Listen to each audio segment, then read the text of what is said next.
Con tus manos en alto hacemos nuestra declaración de fe, todos juntos, está en pantalla si la quieres leer. En mi boca está el poder de la vida y de la muerte. Hablaré palabras de vida y no de muerte, de salud y no de enfermedad, de riqueza y no de pobreza, de bendición y no de maldición, porque en mi boca hay un milagro. Amén. Amén. Dale fuertes aplausos al Señor. Estamos en una serie donde estamos hablando acerca de excelencia. Lo pude decir hace unos momentos, pero recordarles que la primera señal que Juan escribió en su evangelio es la señal de agua en vino. Habla acerca del reino de los cielos, pero también habla acerca de una conducta que nosotros, los ciudadanos de ese reino, los seguidores de Cristo, debemos de tener hacia toda cosa que hacemos, y es tener excelencia. Este es el mejor vino que he probado, dijo el maestresala. Eres distinto a los demás. Y yo sí quiero creer que cuando la gente pruebe a los seguidores de Cristo, pruebe a los de casa de Dios sobre todo, y pruebe lo que nosotros hacemos, digan, eres distinto a los demás, ¿verdad? Te diferencias porque tienes obras de excelencia. Y en ese relato hay una figura a la cual le vamos a hacer énfasis el día de hoy, y es a la figura del maestresala. ¿Qué quiere decir o qué Jesús nos quería enseñar cuando le presentó el vino al maestresala? ¿Por qué no se saltó la autoridad del maestresala? ¿Por qué la valoración no la dio él, sino que la dio alguien más, un experto del tema? ¿Qué quiere decir eso para nosotros el día de hoy? Pero antes de llegar a esa historia, porque la vamos a leer nuevamente, quiero leerte Hebreos 5:12 y hablarte del siguiente concepto: madurez espiritual. El versículo 12 dice así: porque debiendo ser ya maestros, le está hablando Pablo a los hebreos que estaban dentro de la iglesia, llevaban mucho tiempo, y dice, ustedes que llevan mucho tiempo ya deberían de ser maestros, debiendo ser ya maestros, después de tanto tiempo tenéis necesidad de que os vuelva a enseñar cuáles son los primeros rudimentos de las palabras de Dios, y habéis llegado a ser tales que tenéis necesidad de leche y no de alimento sólido. ¿Alguna vez ha escuchado a una persona que dice, es que yo ya no estoy para leche, ¿verdad? Yo quiero que me den carne, yo quiero un alimento más sólido? Pues perfecto, está bueno que busques eso. Pero quiero que comprendas qué es la leche espiritual. Y todo aquel que participa de la leche es inexperto de la palabra de justicia, porque es el niño. Es decir, tienes que entender muy bien qué significa la justicia de Dios, sobre todo una vez que vino Jesús a salvarnos, ¿sí? ¿Qué significa la justicia del Señor? Pero el alimento sólido es para aquellos que han alcanzado madurez. Diga conmigo fuerte: madurez. Para los que por el uso tienen los sentidos ejercitados en el discernimiento del bien y del mal, ¿verdad? Pablo en otra ocasión dice, no me digas que quieres alimento sólido si todavía estás obrando en la carne. Necesitas aprender primero qué es esta leche espiritual. Pedro decía, una leche no adulterada, ¿verdad? Que no vengan a colocarte pensamientos que no tienen que ver con las doctrinas que nosotros tenemos, como el arrepentimiento de obras muertas, como el día que resucitarán los muertos. Pero no me quiero ir por ahí, ¿verdad? Sería toda una gran enseñanza y tal vez un poco aburrida para la mayoría de nosotros. Pero sí quiero hablar acerca de este concepto de madurez. Le está hablando a gente que tiene mucho tiempo de ir a la iglesia y les dice, ustedes no han alcanzado madurez. O sea que es algo que deberíamos de buscar nosotros, madurez espiritual. Un día íbamos de regreso del colegio a la casa en el autobús y mi hermano tenía uno de sus mejores amigos, Alejandro Solórzano, y estaban molestando, estaban hablando de no sé qué tema. Él tal vez tendrá unos 16, 17 años, yo tenía unos 13, 14 años, y Alejandro empieza a molestar a mi hermano y le dice, no, Cachito, tú como que si no fueras maduro, ¿verdad? Lo más seguro es que Juan Diego es más maduro que vos. Y los dos se voltean a verme a mí y yo estoy así en la ventana del bus, mire, a mis 14 años, ¿verdad? Matando gente con una pistola invisible. Y entonces empezaron a reír porque, por supuesto, no tenía ese nivel de madurez que ellos estaban esperando.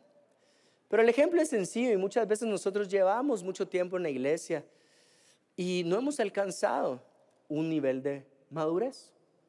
Entonces te quiero hacer la siguiente pregunta. Para ti, ¿qué es madurez espiritual?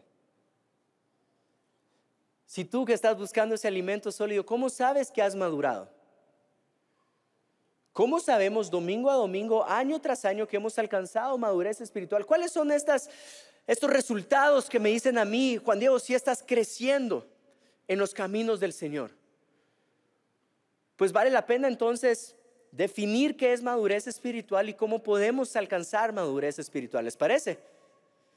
Y para eso necesito usar de referencia a Pablo y el ejemplo del apóstol Pablo, apóstol que predicó el evangelio por toda Asia. Unos dicen que él fue el encargado de que toda Asia conociera de Jesús, perseguido por la iglesia, perseguido por los paganos, y aún así predicando el evangelio. Podemos decir que es una persona que alcanzó madurez espiritual, ¿verdad?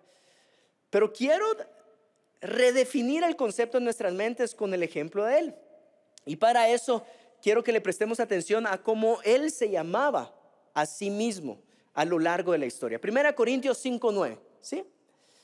Dice así, Pablo hablando de él: porque yo soy el más pequeño de los apóstoles. No soy digno de ser llamado apóstol porque perseguía la iglesia de Dios. Y tal vez nosotros lo miramos como, por supuesto, pero en aquel entonces no era como sencillo de tragar esta declaración, porque es alguien que persiguió la iglesia y ahora se dice llamar apóstol, se dice llamar de los que estuvieron con Jesús, pero sabemos que él no era parte de los 12, sabemos que él no fue testigo del Señor y ahora se hace llamar como apóstol. Y después de, algunos dicen 14 años, Pablo sale con este discurso diciendo: quiero que sepan algo, de todos los apóstoles yo soy el menor de ellos. De cierta forma, imagínense, vamos a utilizar un ejemplo absurdo, pero que hasta me incomoda decirlo, pero va a servir por el ejemplo. Es como que si yo me paro acá y quiero que sepan algo, de los pastores de Guatemala yo soy el menor de ellos. Y tú digas, ¿qué se cree este tipo, verdad? ¿Por qué anda diciendo eso?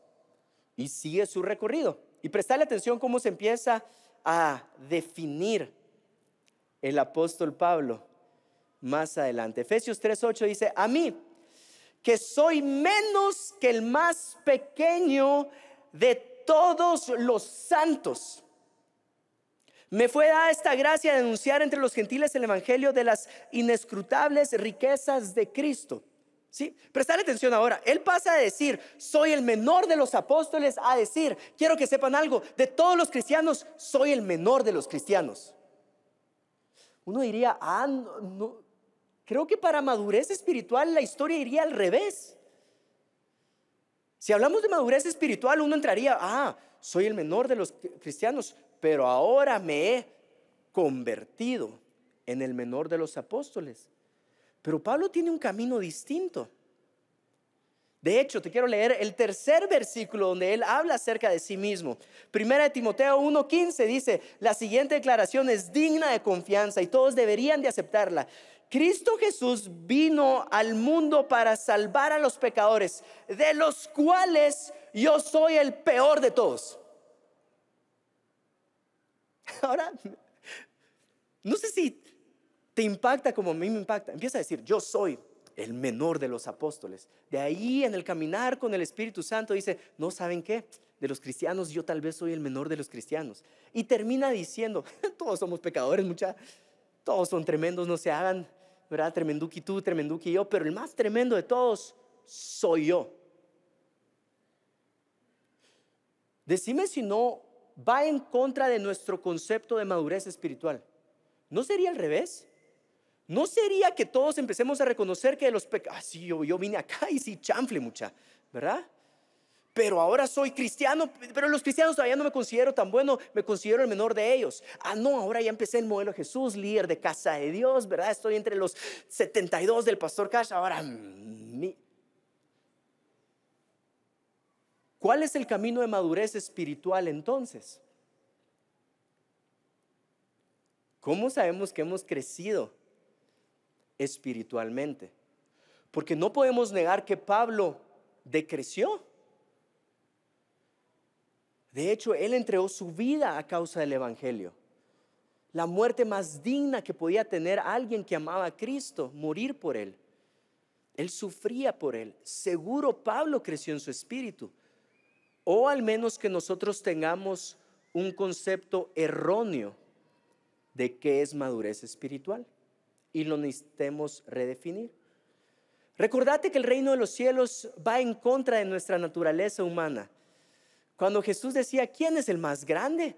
¿El que gobierna sobre las naciones o el que sirve a las naciones?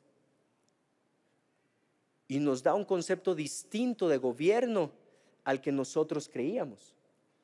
Y aquí también la Escritura nos está dando un concepto distinto al de madurez espiritual al que normalmente tenemos. Levanta tus manos al cielo y di conmigo, Espíritu Santo, yo quiero alcanzar tu madurez espiritual. Amén. Amén.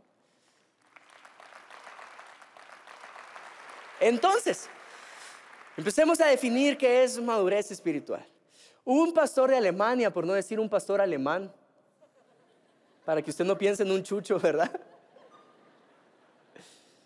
Estaba predicando el evangelio en Europa y después de crecer en una de sus iglesias, el Espíritu Santo lo guió a que se dedicara a cuidar niños que tenían o necesitaban atención especial, porque su aprendizaje no era igual que el de todos. Esta persona define madurez espiritual de la siguiente forma, que empata con la vida de Pablo. Y si estás anotando, anota esto. Madurez espiritual es la habilidad y disposición de ser guiado a donde no deseas ir. Lo voy a decir otra vez. Madurez espiritual es la habilidad y disposición de ser guiado a donde no deseas ir. Dicho de otra forma, para objetivos de esta enseñanza, madurez espiritual es reconocer que nunca nos graduamos de tener un maestro. Lo voy a repetir. Y madurez espiritual es reconocer que nunca nos graduamos de tener un maestro. Lo que Pablo estaba diciendo es, en mi camino con el Señor me he dado cuenta de una cosa. Cada vez necesito más del poder transformador del Espíritu Santo y cada vez necesito más del amor que cubre pecado que la comunidad de Dios me puede dar. Cada vez necesito más del Espíritu Santo y cada vez necesito más de la iglesia. Dale un fuerte aplauso al Señor por eso.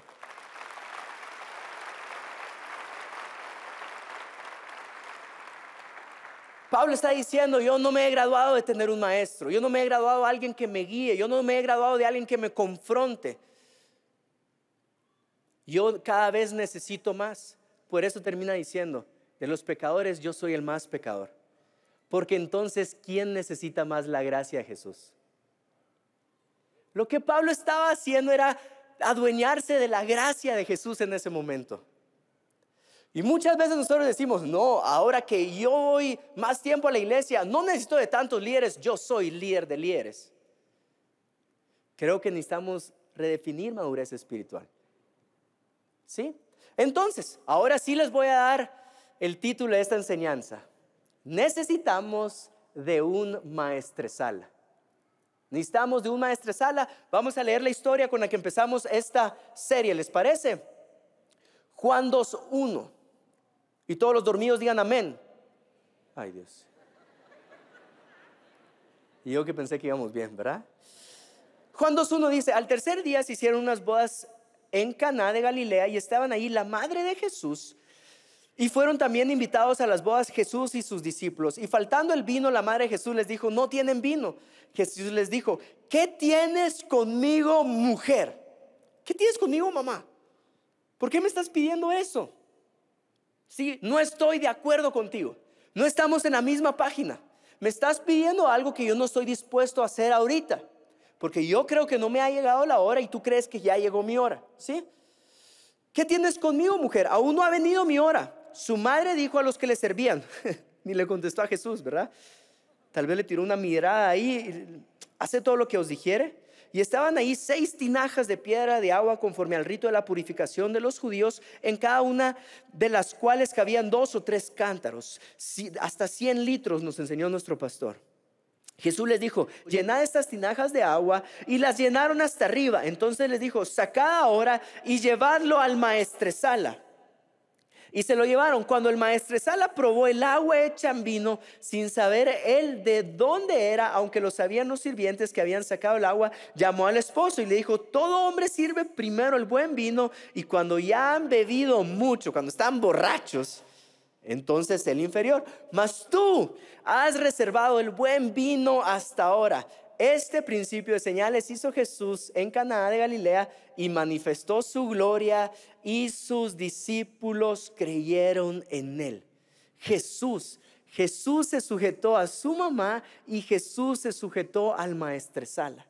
Quiero leerte otro versículo para comprender qué quiere decir que Jesús se sujete a ellos. Salmos 113:5. ¿Quién como Jehová nuestro Dios, que se sienta en las alturas? No hay alguien más grande que Jehová, no hay alguien más grande que Dios, no hay nombre que esté por encima de otro nombre sino el nombre de Cristo Jesús. ¿Cuántos decimos amén?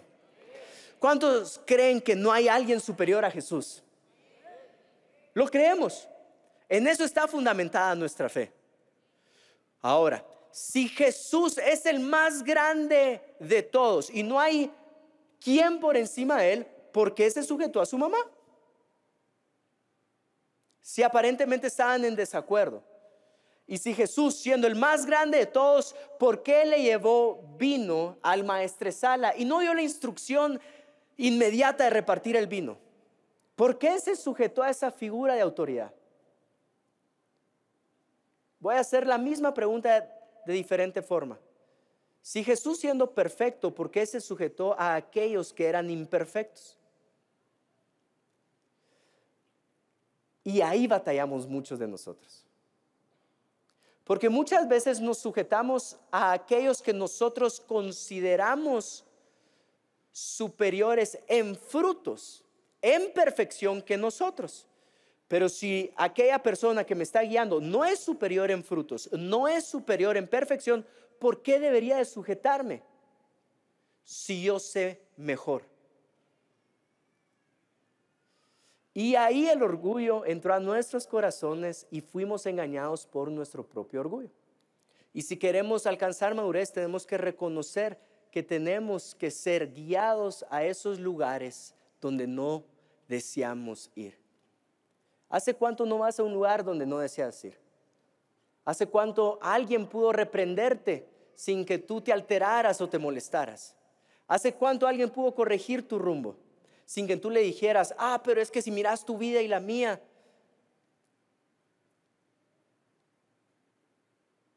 Todos necesitamos de un maestresala. Amén.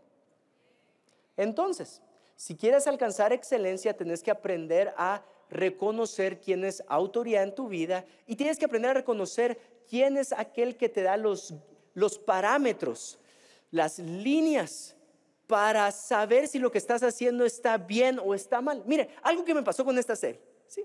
Me estoy abriendo así cosas que no dije en el primer servicio, así que aquí voy. Algo que me pasó en esta serie es que estaba preparando la presentación y mi papá me dijo: Juan Diego, le quiero presentar esto a los pastores que tenemos amistad también, para que ellos lo hagan en su iglesia. Y alrededor son más de tal vez 12 iglesias haciendo la misma serie en todo este continente. Y entonces yo estoy preparando la presentación, se la mando, la pongo bonita y bueno, ya está, ¿verdad? Ya está, la mejor presentación que he hecho en mi vida, aquí va. En la noche empiezo a recibir pim, pim, no sé cómo es el celular, tin, tin, tun, tun, ¿verdad? Un mensaje de mi papá y otro mensaje, y me doy cuenta que habían como 8 mensajes que decían: mi hijo, esto está mal, ¿verdad? Mi hijo, cambia esta palabra, mi hijo, cambia este margen. Y yo con la cara llena de vergüenza. Mire, mi papá es bien detallista, y vivir en su casa, no. Y yo: no puede ser, ¿verdad? Es tan cómodo no rendirle cuentas a alguien, porque los errores pasan desapercibidos. Pero Jesús, siendo perfecto, le rindió cuentas al maestresala. Entonces, ¿qué tenemos que hacer para alcanzar excelencia? Sí, ¿qué debemos de tener para alcanzar excelencia? Y voy rápido con lo primero. Dos cosas que debemos de tener para alcanzar excelencia y poder someternos a un maestresala, esa figura de autoridad. Lo primero que debes de tener es un corazón humilde. Si estás anotando, anota esto. Debes de tener un corazón humilde. Juan 21:1. Y no les voy a leer todo el versículo, pero está del 1 al 7, se los voy a intentar narrar. Están teniendo los discípulos una pesca, salieron a pescar una vez Jesús había resucitado. Ellos no lo habían visto, habían escuchado de algunas mujeres discípulas que Jesús había resucitado, pero ellos no lo habían visto y se fueron a pescar. Y pasaron cosas muy similares a la primera pesca milagrosa, cuando Jesús se subió en la barca de Pedro y le dijo: Pedro, no he pescado nada durante toda la noche. Jesús le respondió: echa la red del otro lado. Pedro obedeció y pum, pum, pum, pum, pum, empezaron a salir un montón de peces. Hundir la barca, llamó a los otros para que trajeran su barca, todos se hundían y ¡wow! La pesca milagrosa, ¿verdad? Cuando Jesús resucitó, estaban otra vez Pedro y Juan en la barca y no habían pescado nada. Y un hombre en la orilla les grita: ¡hey! ¿Saben qué? Tiren la red del otro lado. Para ese entonces Jesús, quiero que te imagines eso, estaba como disfrazado, tipo Misión Imposible, ¿verdad? Con una máscara, como cuando se le apareció a los hombres camino de Emaús, sus discípulos, como cuando se le apareció a María como un hortelano. Así Jesús estaba disfrazado. ¡hey! Tiren. Y entonces los discípulos obedecieron. Le obedecieron a alguien que estaba en la orilla. Y es una figura preciosa, porque para mí es: ¿quiénes son los pescadores? ¿Los que están en la barca o los que están en la orilla? Los que están en la barca. Y para mí es fácil, les hubiera podido responder: ¿tú qué sabes de esto?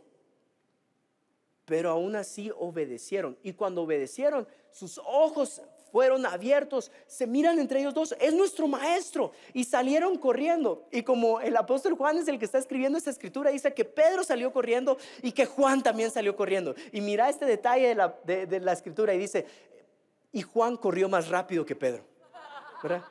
Si tú te estabas preguntando quién corre más rápido entre Pedro y Juan, Juan lo dejó escrito: le gané a Pedro, ¿verdad? Yo corro más rápido que él, ¿verdad? Y entonces me parece increíble eso, ¿verdad? Llegó primero y sus ojos se fueron abiertos.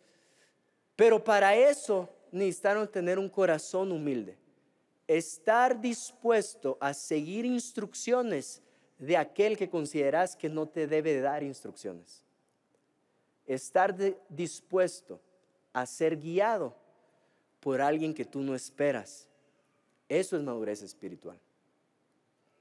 Lo primero que tienes que tener es corazón humilde. Levanta tus manos al cielo y yo conmigo: Dios, dame un corazón humilde. Amén.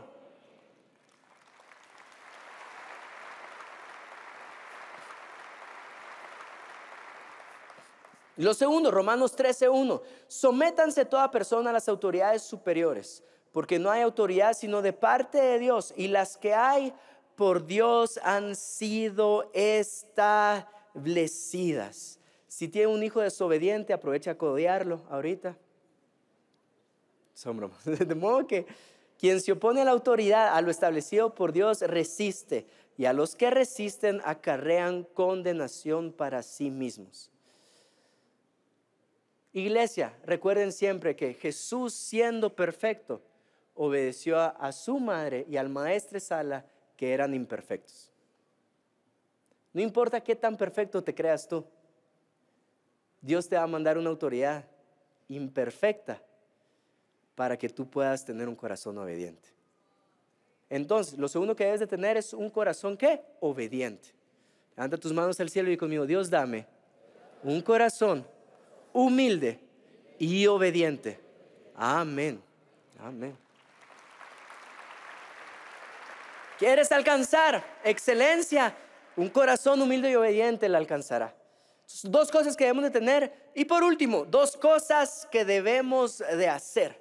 La primera cosa que debes de hacer es: busca expertos y mentores. Hechos 9:13, y si me puedes acompañar. Hechos 9:13 dice así: entonces Ananías respondió: Señor, he oído de muchos acerca de este hombre.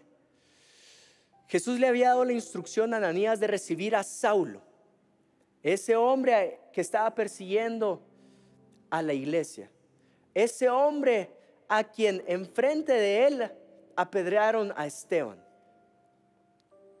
a ese hombre. Pero he escuchado muchas cosas de él.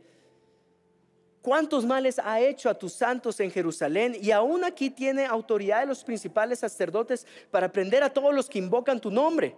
El Señor le dijo: ve, porque instrumento escogido me es este, para llevar mi nombre en presencia de los gentiles y de reyes y de los hijos de Israel.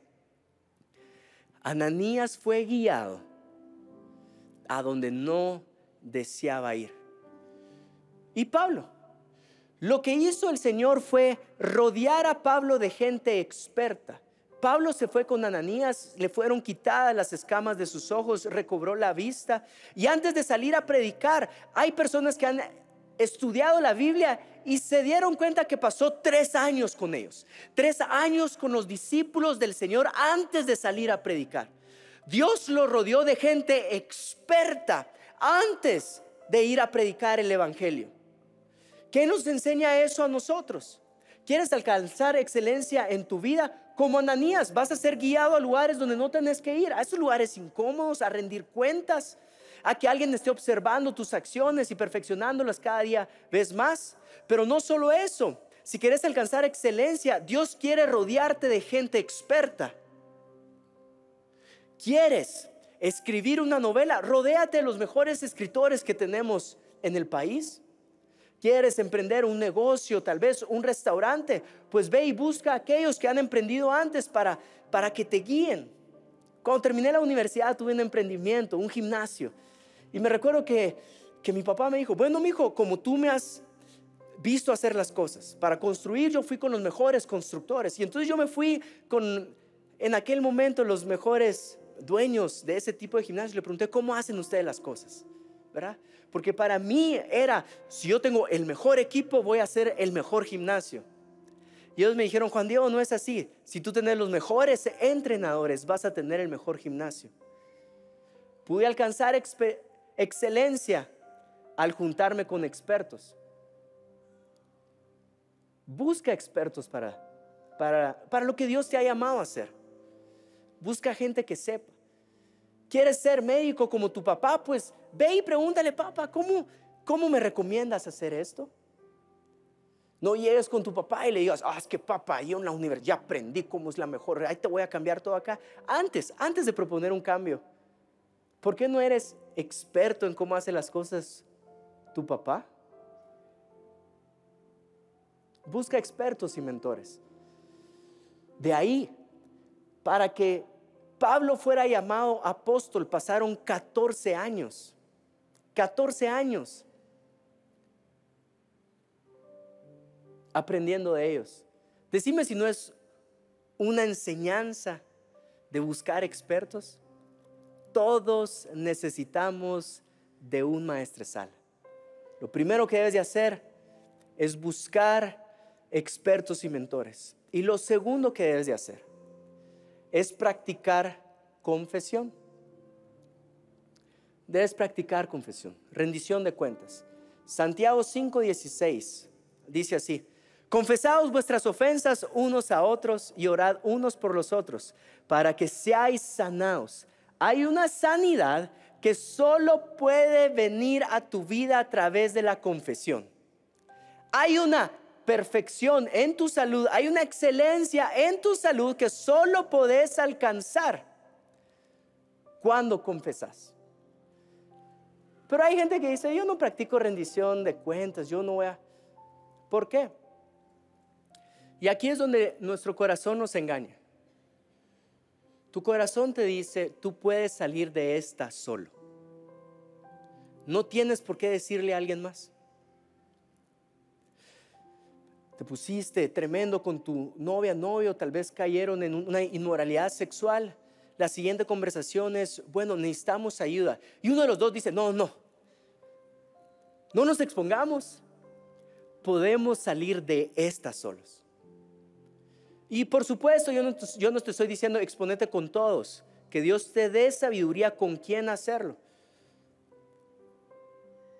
pero no va a haber restauración hasta que confieses. Tal vez tú estás llevando una relación con una persona que no es tu pareja y piensas que puedes salir de eso solo. Déjame decirte, con toda la autoridad pastoral que Dios me ha dado, no puedes. Necesitas confesarlo. Tal vez tú tienes ahí una deuda escondida de tu familia, pasaste muchas tarjetas, ahora tienes una deuda consolidada, y llaman a no sé quién, llaman a ti y ya tenés el número bloqueado. Y no pudiste controlar tus gastos. Y lo sigues escondiendo porque, no, si yo saco tanto al mes y entonces puedo llegar a pagar esto sin que se den cuenta. Y hay frases que parecen buenas, como es que yo no quiero herir a los más cercanos. Y entiendo que no quieres herir a los más cercanos, pero ten cuidado que tu corazón esté jugándote la vuelta, llenándote de orgullo para que no confieses tu falta. Es muy cómodo. ¿Te recuerdas la semana pasada? La comodidad es respuesta de la carne, pero la excelencia es respuesta de la fe. Es muy cómodo no rendir cuentas. Me pasó algo a inicios del año pasado. Me di cuenta que yo no podía salir de una situación solo. Llevaba 2 años, hace como 3 años, tuve un viaje que era a otro país, donde la diferencia de horas era 8 o 10 horas. Y tomé una pastilla para dormir. Y yo no estoy hablando de melatonina, yo estoy hablando de pastilla que solo bajo receta puedes tomar, ¿verdad? Pastilla que mejor si te agarra en la cama porque te noquea, te tira la lona, ¿verdad? Y siempre he batallado con dormir, desde pequeño hasta ahora, les voy a contar más adelante, pero siempre batallé con dormir. De pequeño tenía unos como tapones de oído cerca de mi mesa de noche y me los ponía, ¿verdad? Mi papá tenía grupo discipulado y yo bajaba en mi pijama todo bravo y le decía, papá, por favor, hace silencio que no puedo dormir, ¿verdad? Había una lámina y yo, papi, quita esa lámina, la gota en la lámina no me deja dormir. Había un perro del vecino que le tuve que dar bocado. No.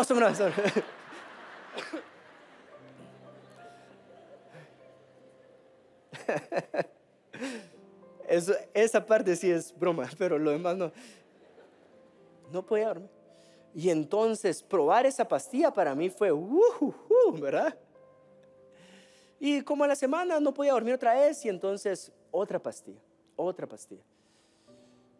Y caí en pastillas que, para no hacerles larga la historia, pasé casi 2 años de tomar pastillas para dormir todos los días. Nuevamente, no estoy hablando de melatonina estoy hablando me di cuenta que yo ya no tenía control sobre esas pastillas, sino que esas pastillas tenían control sobre mi vida. Y entonces estoy leyendo un libro junto a personas del equipo que decía, no cometas el error de pensar que puedes salir solo de esto. Y yo llevaba meses diciendo, ay Dios, yo la puedo dejar cuando yo quiera.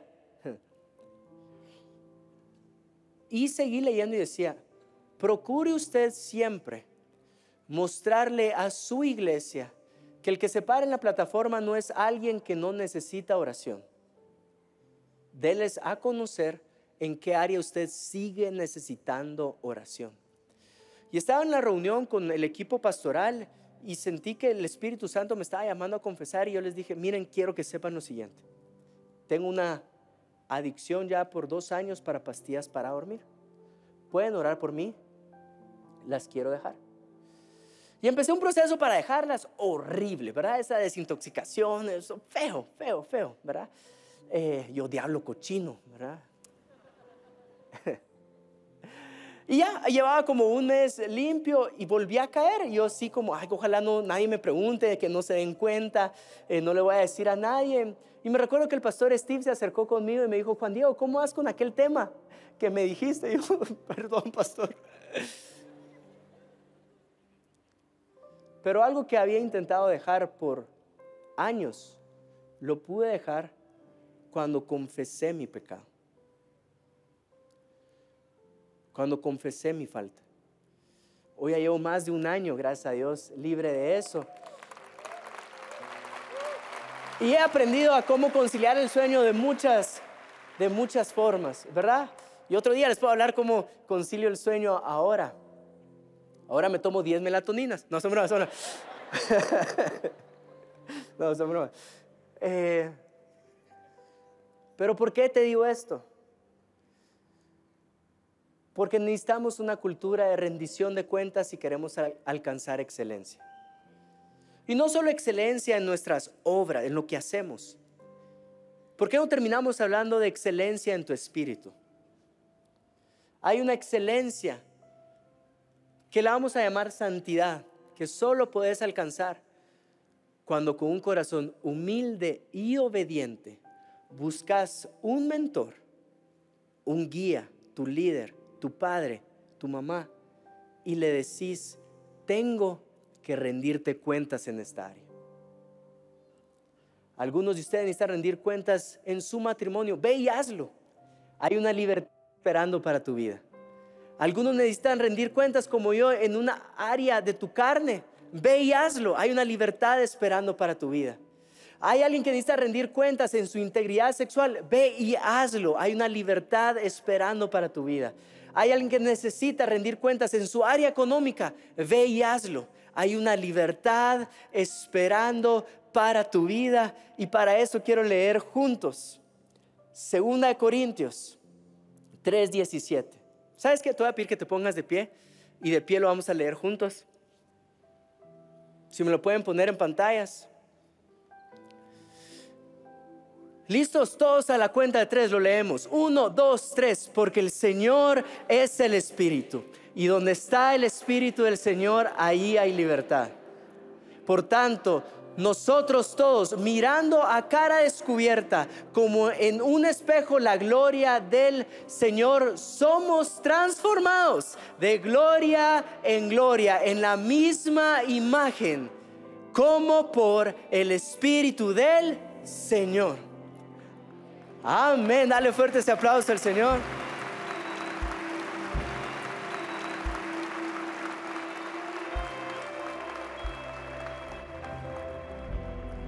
Voy a orar por ustedes con su mano en alto, con los ojos cerrados.